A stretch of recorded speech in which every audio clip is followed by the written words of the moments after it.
Halo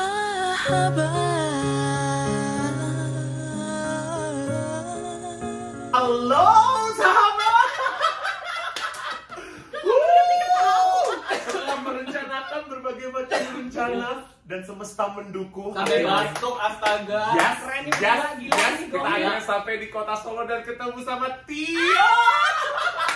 Apa kabar? Hai, 12 sahabat apa? 12 sahabat ya. Sahabat. Ini aku kehormatan banget karena ketemu senior.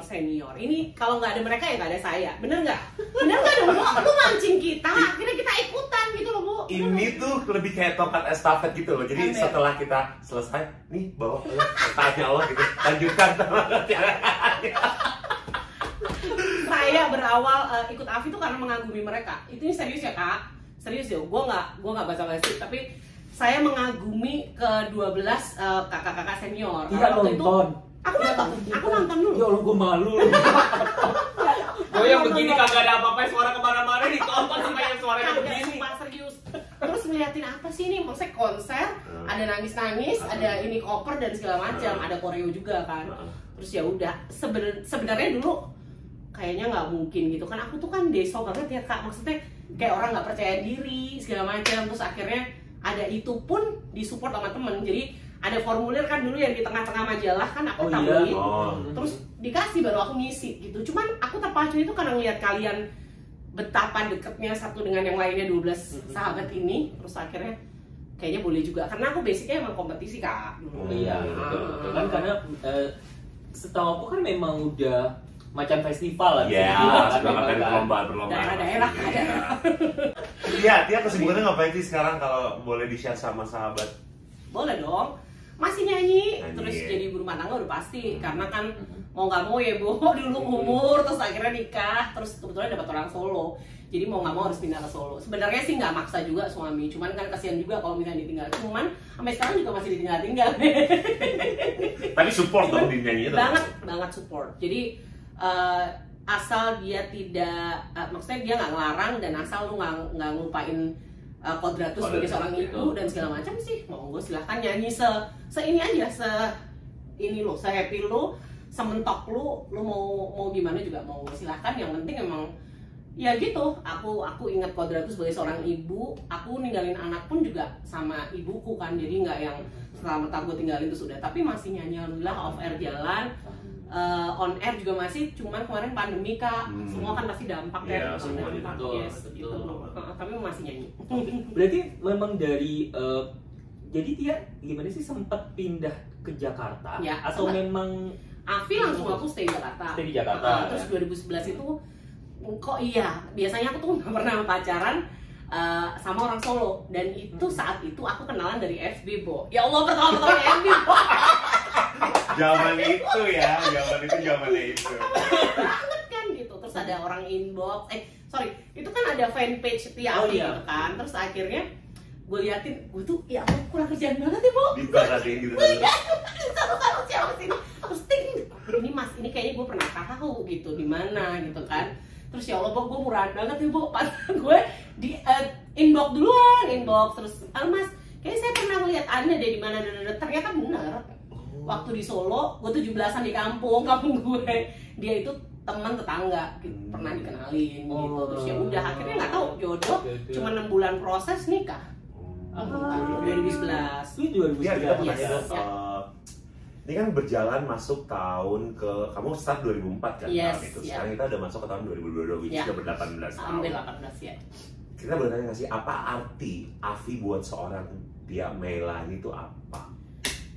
Kalau bisa dibilang satu hal yang merubah hidup gue, maksudnya sejarah hidup gue yang benar-benar gue nggak, saat itu kok bisa ya gitu. Sampai sekarang tuh masih kepikiran, kok bisa gue nyanyi keliling dunia gitu. Karena nyanyi bukan karena gue nabung terus akhirnya gue liburan, kagak. Tapi kok bisa gitu. Gue jebol Afi, akhirnya gue banyak banget kesempatan yang gue raih saat itu. Sampai gue bisa keliling dunia gue karena nyanyi. Gue dikenal kemana-mana juga karena nyanyi dan segala macam. Tapi di sisi lain, pokoknya banyak hal positif yang gue dapet sih. Maksudnya, dan ternyata 3 bulan asrama, kita di asrama itu emang gemblengan mental ya Bu. Saat itu kan beneran yang kita apa namanya diasingkan dari hal apapun termasuk media dan segala macam. Dan saat itu sosmed masih yang masih yang belum tahu banget gitu.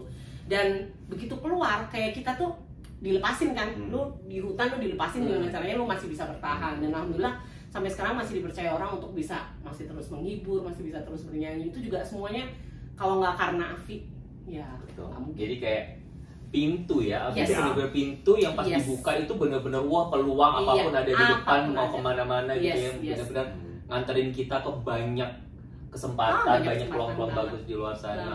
Nah terus nih, berarti kan oke, Tia kan sebagai juara 1 dan yang ya maksudnya orang-orang pas waktu pada saat itu kan lihat Tia langsung nih orang semua mata kan kayak wah gila, udah kayak yang memang bahkan dari konser pertama sampai final aja memang orang itu kayak kalau ditanya, kalau misalnya kayak sekarang kan mungkin orang bisa beda-beda gitu kan.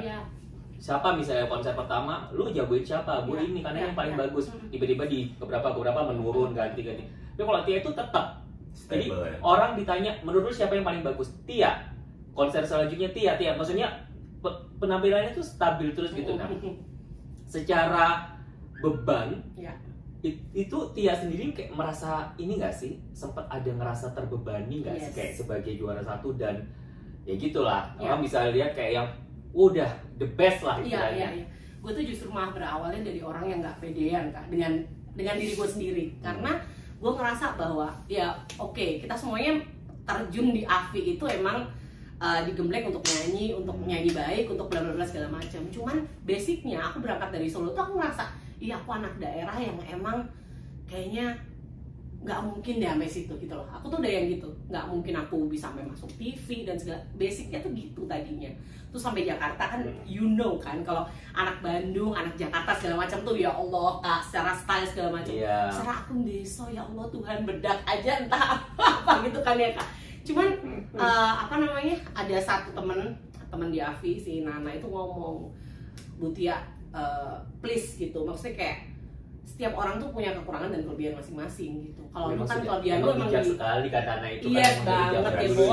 Jauh gitu kan kayak bener serius. Terus udahlah lu pasti bisa dulu segala macam. Dari situ mungkin dan keluarga juga kan support banget. Pada akhirnya aku gini, aku merasa aku banyak kekurangan saat itu dibandingin teman-temanku yang lain, terutama koreografi. Please Mas Ari Tulang, setiap kali ada kalung Kak L Lemot of the Week, gue pasti selalu dapet. Karena gue pertama kali aja gue mau, Mas Ari, saya minta maaf, saya kayaknya mundur, saya nggak bisa. Oh no excuse, dia bilang nggak bisa. Lu udah nyemplung di sini ya lu mesti harus maju gitu. Pada akhirnya dari situ memacuku untuk justru malah aku ya down saat itu, mungkin saat dimarahin gue down. Cuman aku mikir gini, kalau misalnya teman-teman aja bisa di situ, kenapa gue nggak gitu? Mungkin nyanyi oke lah, mungkin teman-teman ya udah aku nyanyi sebisaku. Aku cuman menjaga dengan kalau saat itu anak muda tuh masih yang suka wah habis dari kampus gitu kan terus pulang, aku udah yang aku minta izin ya aku tidur tuh untuk nah teman-teman saat itu nganggap ih dia sombong banget ya dia nggak mau berbaur. Itu aku menyembunyikan ketidakpedeanku satu Kak. Yang kedua aku memang pengen menjaga, aku tuh sensi terhadap tenggorokan ini suara gitu. Jadi aku memang mau istirahat gitu. Harus istirahat ya. Lo sama gue berarti tipenya sama. Oh, gue tuh tipe yang kalau tidurnya kurang ini selesai. Oh sama. Tapi kalau masalah kayak makan minum gue masih sama. Tapi kalau udah kurang tidur udah ini udah selesai. Tapi kalau akhir-akhir ini malah hobinya dugem.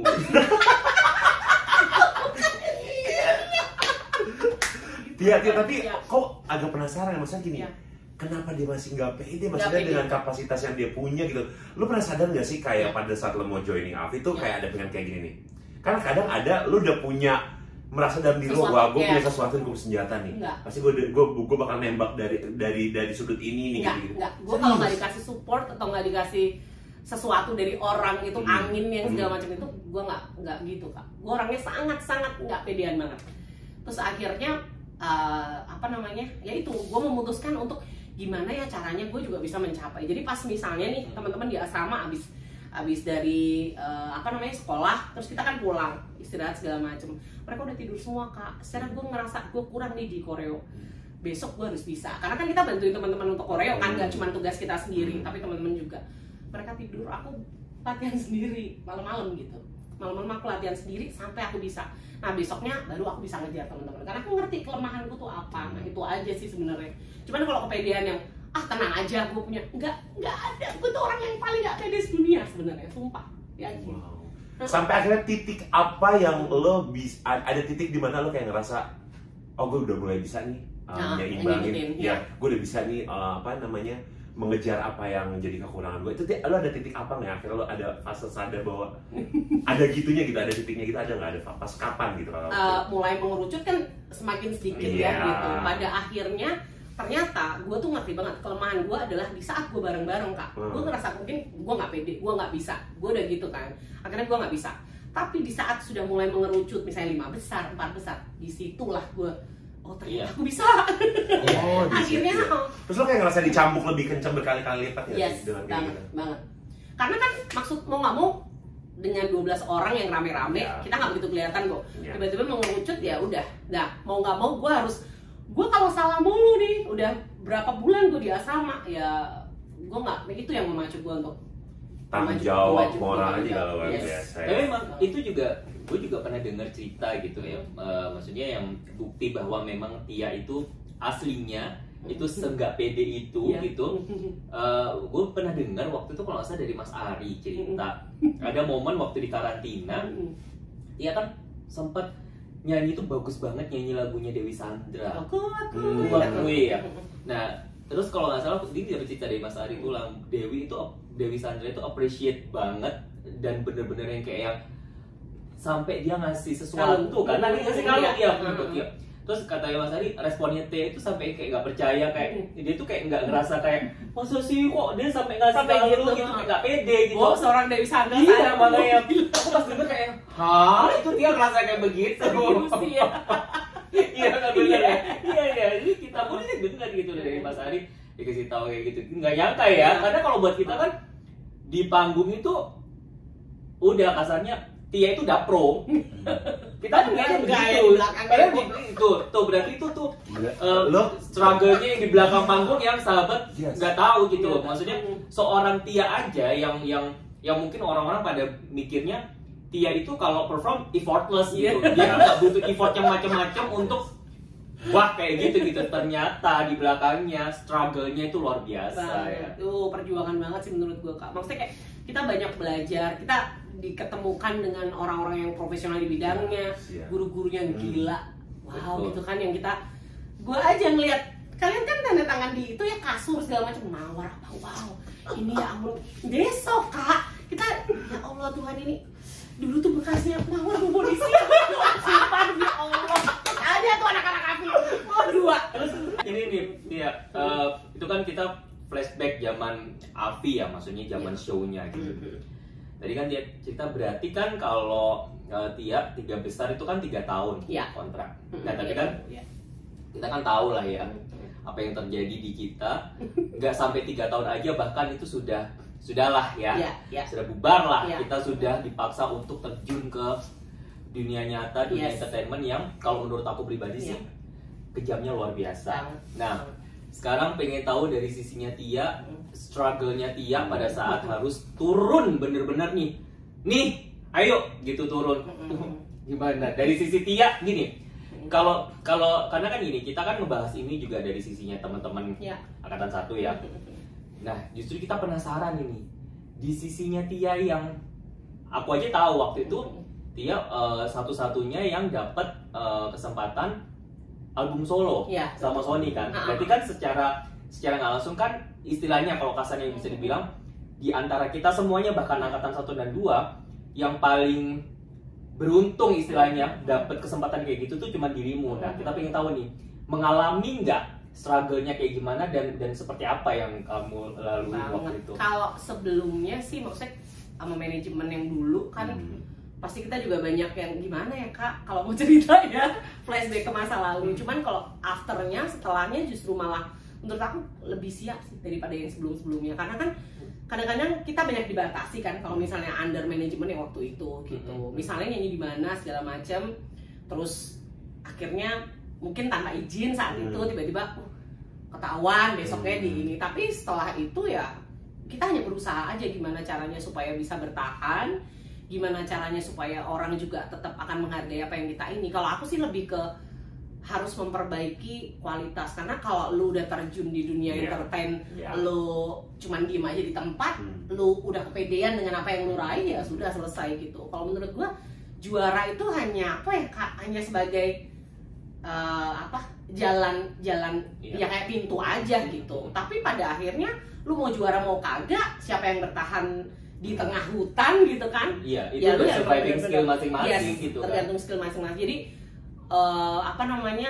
seleksi alam juga. Betul. Orang yang memilih seperti apa. Yang pasti kalau aku Kak, aku nyanyi dari dulu ya ditanamkan oleh orang tua kalau attitude tuh harus dijaga. Lo harus tetap harus rendah hati udah pasti. Yang kedua, masalah skill itu kan orang macam-macam ya, sendiri-sendiri. Kalau aku pribadi, aku tidak hanya mengandalkan aku nyanyi di saat aku off air. Jadi bagaimana caranya aku tuh dulu sebenarnya jujur salah satu idola dan sosok yang emang aku tiru adalah Dorce. Beliau itu menghibur banget, almarhum Dorce. Kita nggak nyangka loh. Banget. Ini filosofinya pasti dalam banget loh, sampai dia malah mengidolakannya almarhum Bunda Dorce. Iya betul. Jadi beberapa kali aku nyanyi dengan beliau, aku selalu melihat bahwa beliau itu kalau nyanyi kenapa ya, hampir setiap acara pasti dipegang beliau sukses. Crowdnya itu pecah ya. Benar, crowdnya selalu pecah dan segala macam. Entertainer jadi gini, gue mikir gini, ya. benar Kak. Jadi gue mikir gini, jadi kalau gue nyanyi, gue nggak cuma dibayar gue nyanyi selesai, tapi gimana caranya audiens itu nempel. Oh tadi Tia tuh show-nya kita bisa ngakak-ngakak bareng loh, nggak cuma dia jualan suara doang gitu loh. Nah itu yang sekarang aku pertahankan sampai sekarang loh Kak, sampai sekarang. Jadi gimana caranya kita harus berkembang, mengembangkan pikiran kita.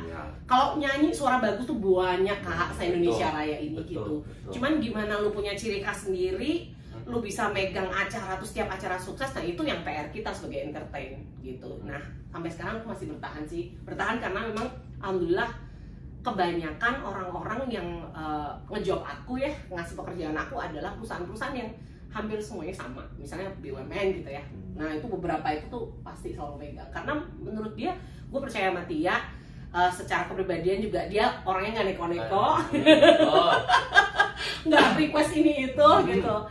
Yang kedua, gue selalu percaya bahwa di atas panggung dia selalu bisa all out gitu. Jadi gue ngakak-ngakak, gue guling-guling segala macam ya, itu harus jadi satu kesatuan sebagai seorang entertain gitu. Jadi gue juga nggak mikir, maksudnya bayaran oke lah gitu, fee itu oke gitu. Cuman percuma kalau gue dapat sesuatu yang banyak tapi gue nggak bisa ngasih sesuatu yang banyak juga ke mereka gitu. Jadi gak cuma klien tapi audiens juga harus terhibur oleh gue gitu. Itu yang gue pegang. Karena harus ini ya, mempertanggungjawabkan title itu kan secara nggak langsung nempel, dan itu harus dipertanggungjawabkan. Sangat Kak, tanggung jawabnya besar loh. Besar. Jadi dia bilang, ih juara tuh kan gitu kan ya Bu.